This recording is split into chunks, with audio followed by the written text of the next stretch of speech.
चलिए, कैसे हैं दोस्त आप सब लोग? कैसे हैं? एलपी की तैयारी कैसे चल रही है आप सभी लोगों को? जय हिंद।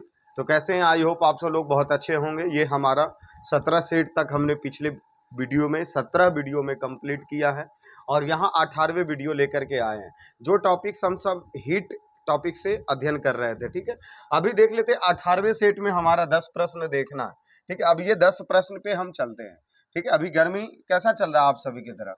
तो यहाँ देखिए, हमारे यहाँ मतलब अर्थात नालंदा जिला में गर्मी की वजह से अभी जो अस्थावा, जैसे ये क्लास अभी अस्थावा से लिया जा रहा, अब यहाँ है क्या कि गर्मी की वजह से ऑफलाइन, जो भी ऑफलाइन के बैच है वो मतलब अब सोमवार को खुलेंगे, क्योंकि शनिवार का इलेक्शन है। तो शनिवार के इलेक्शन में गाड़ी वगैरह कम चलेगा और फिर रविवार ही है, तो इसलिए सोमवार को क्लास ये चलेगी। और ये क्लास आज मतलब शुक्रवार के दिन रिकॉर्डेड हो रही है। क्यों? क्योंकि मतलब ऑफलाइन का बैच बंद था, तो इसलिए सोचे चलते थोड़ा सा बाल वगैरह बना करके और वैसे ही कर लिया जाएगा। तो बाल तो बन गया बट आपका क्लास अब रह गया, ठीक है। तो अब आपकी क्लास को भी हम पूरा कर देते हैं। तो देखिए आ जाइए, क्या करा 181 प्रश्न अर्थात 180 प्रश्न हम पिछले 17 वीडियो में कंप्लीट कर चुके हैं, ठीक है। ये प्रश्न देखिए क्या कह रहा है, एसआई इकाई की अंतरराष्ट्रीय प्रणाली द्वारा अपनाई गई तापमान की इकाई डिग्री सेंटीग्रेड या केल्विन तराजू पर है। यह आधारित किस पर होता है? ऑप्शन ए का कहना बर्फ के गलनांक पर, बी का कहना पानी के क्वथनांक पर और सी का कहना 0.01 डिग्री सेंटीग्रेड के अनुरूप पानी के तिगने बिंदु पर और डी कहना तापमान जिस पर ठोस, तरल एवं गैस की सभी संतुलन में होती है, यानी -273 डिग्री सेंटीग्रेड। तो यहाँ सेल्सियस और केल्विन तराजू का जो एसआई अंतरराष्ट्रीय प्रणाली है वो इस पर आधारित है, ऑप्शन सी पर 0.01 डिग्री सेंटीग्रेड के अनुरूप पानी का तिगुना बिंदु पर, ठीक है। तो इसका सी हो गया।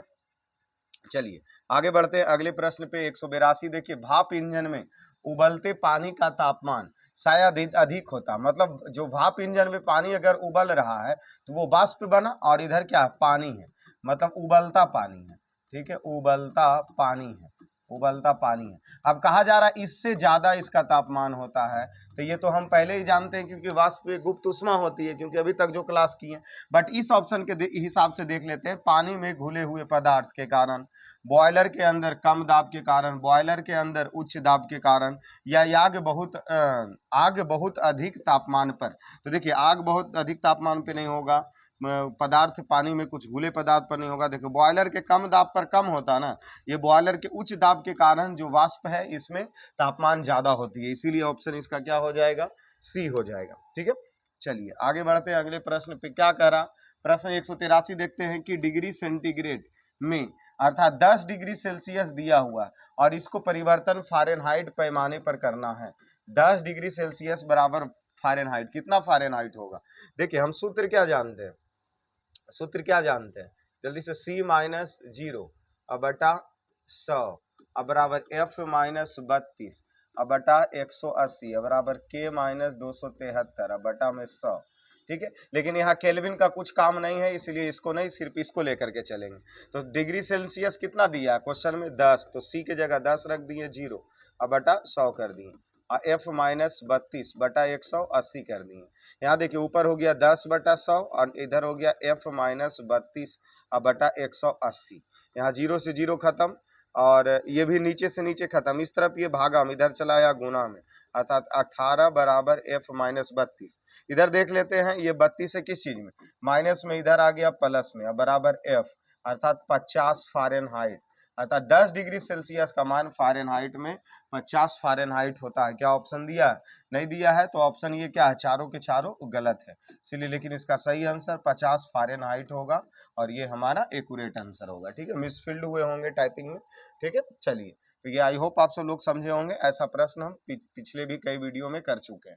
देखिए 184 प्रश्न क्या करा, जब वाष्प का दबाव वायुमंडलीय दबाव के बराबर होता है तो एक तरल का क्या होता है, अर्थात कह रहा जब जो वाष्प का दाब है उस वायुमंडलीय दाब के बराबर होगा। जैसे इस पानी को जब हम गर्म कर रहे थे, तो इससे क्या निकल रहा, वाष्प निकल रहा, और इधर क्या है, ऊपर क्या है, वायुमंडल है।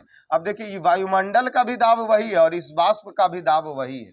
इस स्थिति में तो तरल, ये जो पानी है, ये जो जल है, इस पर क्या प्रभाव पड़ेगा? तो देखिए तरल ठंडा होता है, तरल उबलता है, कोई परिवर्तन नहीं होता है, तरल वाष्पित हो जाता है। चीजों को गौर से समझना है। यहाँ ये प्रश्न क्या करा कि जब हम पानी को गर्म किए तो जो वाष्प निकला वो वाष्प और हमारा वायुमंडलीय दाब दोनों बराबर है, अर्थात क्या वाष्प और वायुमंडलीय दाब हमारा दोनों बराबर है। तो पानी जब गर्म करेंगे ना, जल को जब गर्म करेंगे तो वो खौलेगा, सिर्फ क्या होगा, खौलेगा, उसका वाष्प बनबे नहीं करेगा। क्यों नहीं बनेगा? क्योंकि ये वाष्प, अब वाष्प और वायुमंडलीय दाब तो दोनों बराबर है ना, दोनों बराबर है, इसीलिए ये पानी सिर्फ क्या रहेगा, उबलता रहेगा, उबलता रहेगा। और उबलता रहेगा कहाँ दिया, तरल ठंडा होता नहीं, तरल उबलता रहता। ऑप्शन बी सही है, तरल सिर्फ क्या होगा, पानी सिर्फ उबलेगा, वाष्प में परिवर्तन नहीं होगा। चलिए आगे बढ़ते हैं, अगले प्रश्न की ओर देखिए क्या दिया है। माइक्रोवेव में सीलबंद पाउचर में जमे हुए खाद्य पदार्थ को जब गर्म करने पर आप पहले थैली में छेद करते हैं, क्यों? जब गर्म करने पर आप वो जो थैली रहता है उस थैली में छेद करते हैं, क्यों छेद करते हैं?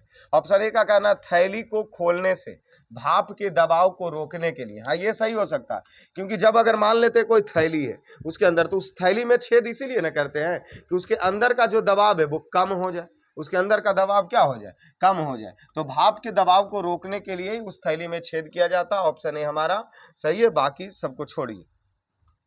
चलिए अब आते हैं 186। क्या करा, बहुत उच्च तापमान को मापने के लिए हम उपयोग करते हैं, मतलब जब बहुत उच्च तापमान जब मापना है तो हम पहले ही बताए हैं कि उच्च तापमान जब मापना है बहुत अधिक, तो पायरोमीटर का प्रयोग करते हैं। किसमें करते हैं, पायरोमीटर का। ऑप्शन कौन सा दिया, पारा थर्मामीटर, नहीं, बुखार थोड़ू मापना है। प्लेटेनियम प्रतिरोध थर्मामीटर, ये भी नहीं।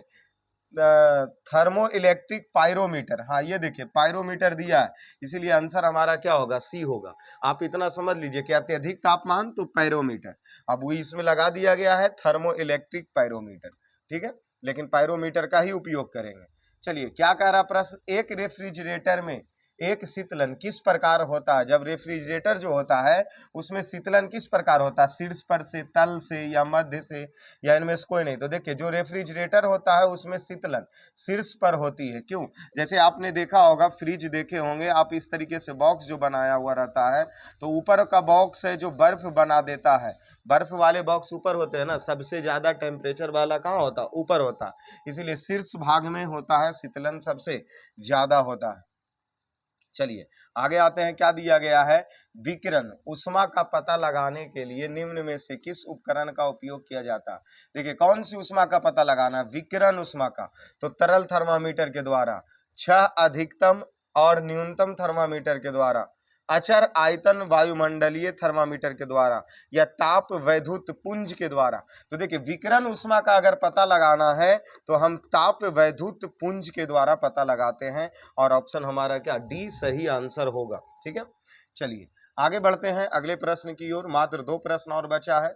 गैस थर्मामीटर कौमा एक तरल थर्मामीटर, मतलब एक हो गया गैस थर्मामीटर, दूसरा तरल थर्मामीटर, तरल थर्मामीटर की तुलना में अधिक संवेदनशील होती है, क्यों? अर्थात जो गैस है यह अधिक होता है, गैस थर्मामीटर है जो अधिक संवेदनशील होते हैं, जबकि तरल थर्मामीटर है जो कम संवेदनशील होते हैं। ये प्रश्न पूछ रहा, क्यों ऐसा होता है? तो विस्तार का बड़ा गुणांक के कारण, या हल्का होता है जिसके कारण, कम विशिष्ट गर्मी होती है इसके कारण, या उच्च विशिष्ट होती है इसके कारण। देखिए विस्तार, ये तो बात हम जानते हैं कि गैस का विस्तार क्या होता है, विस्तार गुणांक ज्यादा होता है, क्योंकि गैस तो ज्यादा फैला रहेगा तरल की तुलना में, इसीलिए हम उपयोग गैस जो थर्मामीटर है इसका है जो संवेदनशील अधिक होती है। तो आंसर ए होगा, विस्तार का बड़ा गुणांक होता है इसी के कारण। ठीक है, चलिए इस वीडियो का लास्ट प्रश्न हम देखते हैं। ठीक है, टोटल वीडियो हमें 20 तक के कंप्लीट करना है, और अभी ये 18वां चल रहा है, अर्थात 19-20 दो वीडियो, अगर 10-10 प्रश्न भी और लेंगे तो 20 प्रश्न हो जाएगा, अर्थात टोटल 210 प्रश्न हो जाएंगे सिर्फ उष्मा से, हीट से, एक टॉपिक से इतना प्रश्न। VVI इंपॉर्टेंट जितने भी प्रीवियस सालों का प्रश्न है वो चुन करके आपके सामने मतलब लाए हैं। ठीक है, इसी प्रकार टॉपिक्स बाई टॉपिक्स पर 10-10 प्रश्नों का सेट एग्जाम से पहले ऑलरेडी पूरे साइंस को कंप्लीट कर लेना। ठीक है, अगला प्रश्न देखिए क्या कर रहा, तरल का क्वथनांक भिन्न होता है, क्यों होता है? तरल जो कोई भी तरल अगर पदार्थ ले ले, दूध, पानी, तेल, कुछ भी ले ले, उसका क्वथनांक भिन्न होता, क्यों होता? क्योंकि दबाव भिन्न होता है, तापमान भिन्न होता। ये तो तापमान पूछा ही है तो ये तो होगा ही नहीं। आयतन पे भी नहीं जाएंगे, घनत्व पे भी नहीं जाएंगे। बस बात ये रहा कि सबका दबाव भिन्न होता है। दबाव भिन्न हो क्योंकि क्वथनांक निर्भर करती है किस पर, दाब पर निर्भर करती है, इसलिए आंसर इसका ए सही होगा। दबाव भिन्न होता है जिसके कारण। ठीक है, तो ये हमारा 18वां सेट कंप्लीट हुआ। और साथ में ही इस चैनल पे एएलपी का, बिहार पुलिस का, बीएसएससी के भी इसी प्रकार के 10-10 प्रश्न का सेट दिया जा रहा है। अगर आप सभी लोगों का फॉर्म अप्लाई अगर वो भी किए हैं तो वो प्रश्न आप देखना ना भूलें। एक छोटे से इस परिवार को बड़े परिवार के रूप में अवश्य बदलिए। तो चलिए, धन्यवाद क्लास में जुड़े रहने के लिए सभी लोगों को।